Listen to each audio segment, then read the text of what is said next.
always the reality first team. They work very hard. Thanks to Tripti, Sapna, and Neetu.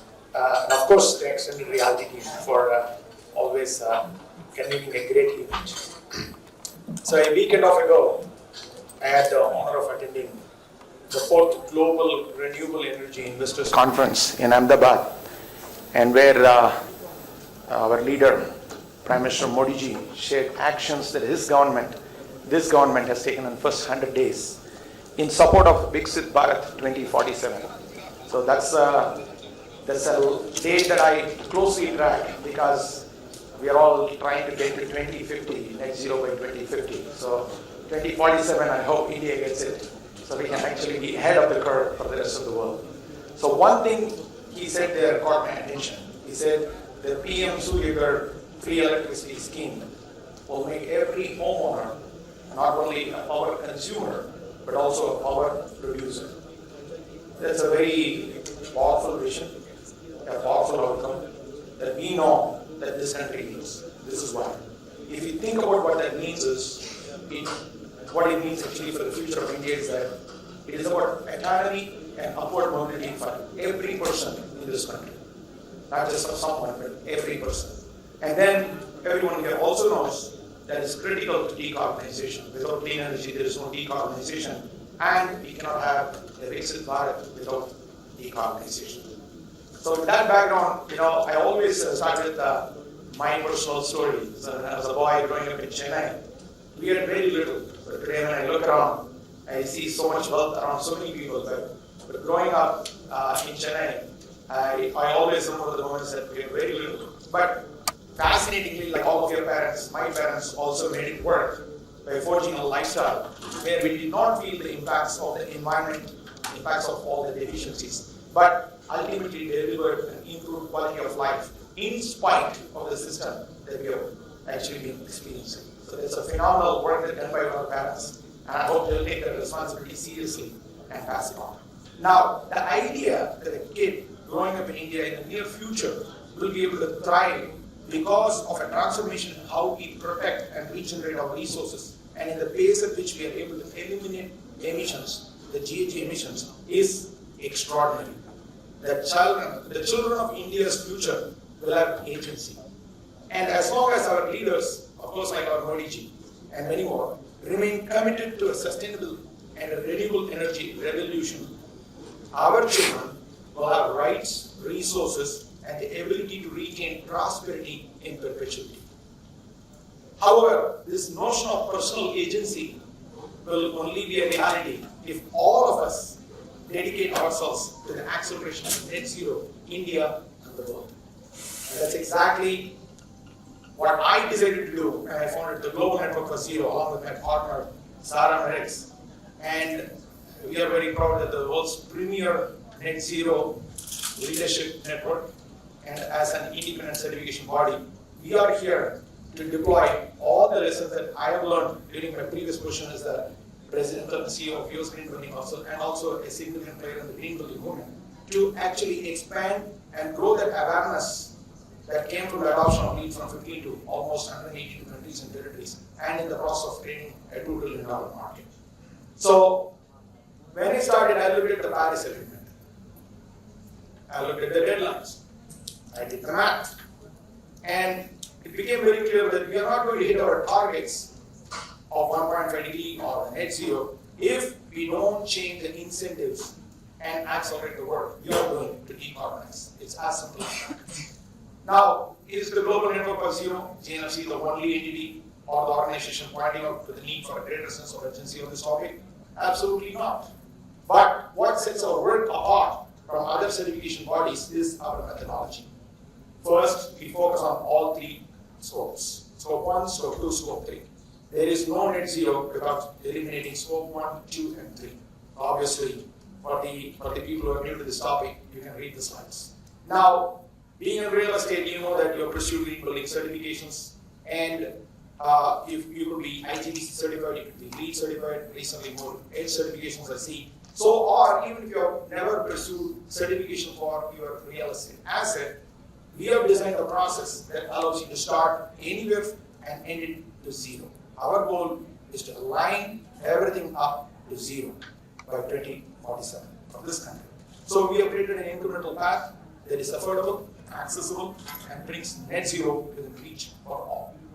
Now, I'm quite encouraged by the progress we are making in India, and this is something that I'm always proud of, although I sit in Washington, D.C. But then my lens into India is very different. Probably many times you probably will not even feel it because you're living here.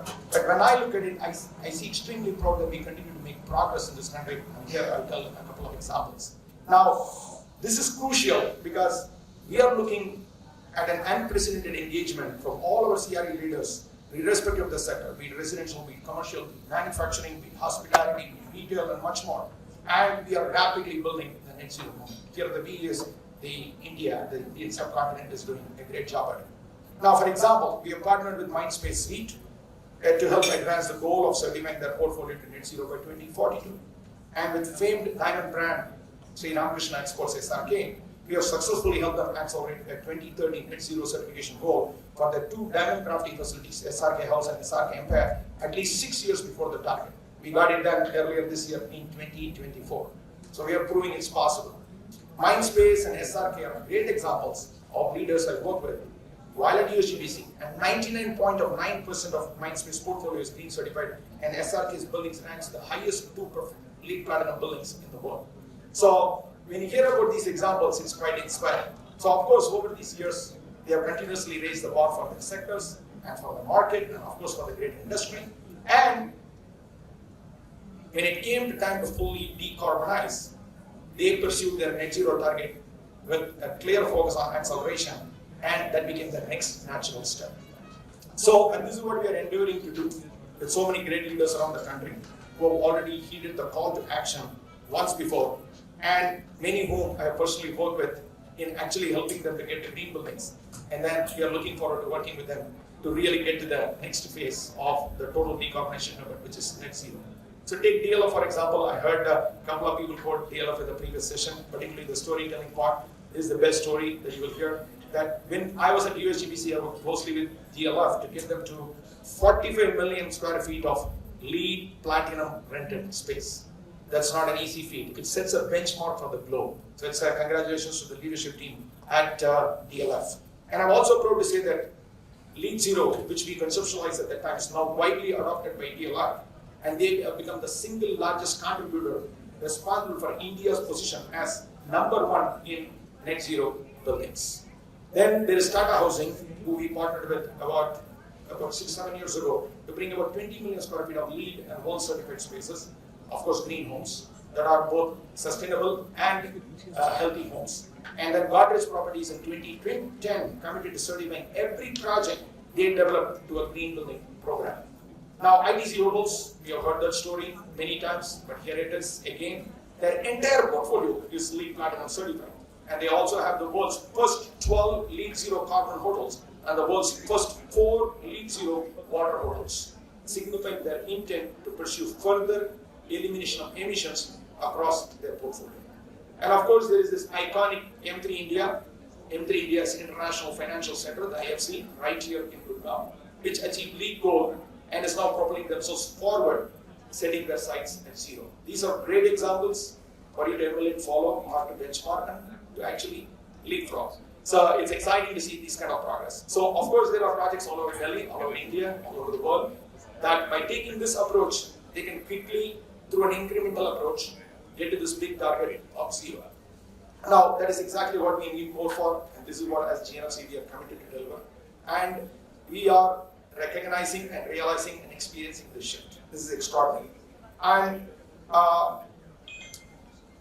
this transformation is crucial for India's success. Not only to achieve Viksit Bharat 2047, but to achieve PM Modi's goal of becoming the world's 3rd largest economy in the world. India is making more net building progress than any other country on the earth, and also accelerating to the future that every child here deserves. So I want to bring it back to that perspective, that lens that we always carry about our children and their children's children. And I envision a future where the whole of India and the world's infrastructure is protected through the pursuit and sustainment of a zero emissions built environment and economy. Where a child is born in a net zero certified hospital, and from there it experiences from the very first moments of its life, and experiences that, as its human right, enters into a clean energy, water, and air-driven environment. That is what we should aspire to do, and that's our collective responsibility, and that is the agency we can create for our children's children. Now, it's also important that we don't have to make the current parents do what our parents did. That means their parents can raise their children with the support of a robust and resilient system, and not in spite of existing systems, preventable crises, particularly climate change. So, but again, the future is only possible when we accelerate our commitment to one another, and we scale our efforts to net zero, not just with one building, not just with one block of buildings, not with one group of company, but a collective built environment of the Indian subcontinent and the rest of the world. I know it sounds like a lofty goal, but the truth is, it is. So, it's not a moonshot either. So, we must do everything we can to reach everyone here, everyone outside, to move that needle from where we are to net zero. Because that's a responsibility we collectively have. Thank you for listening. Join us through the good work with us.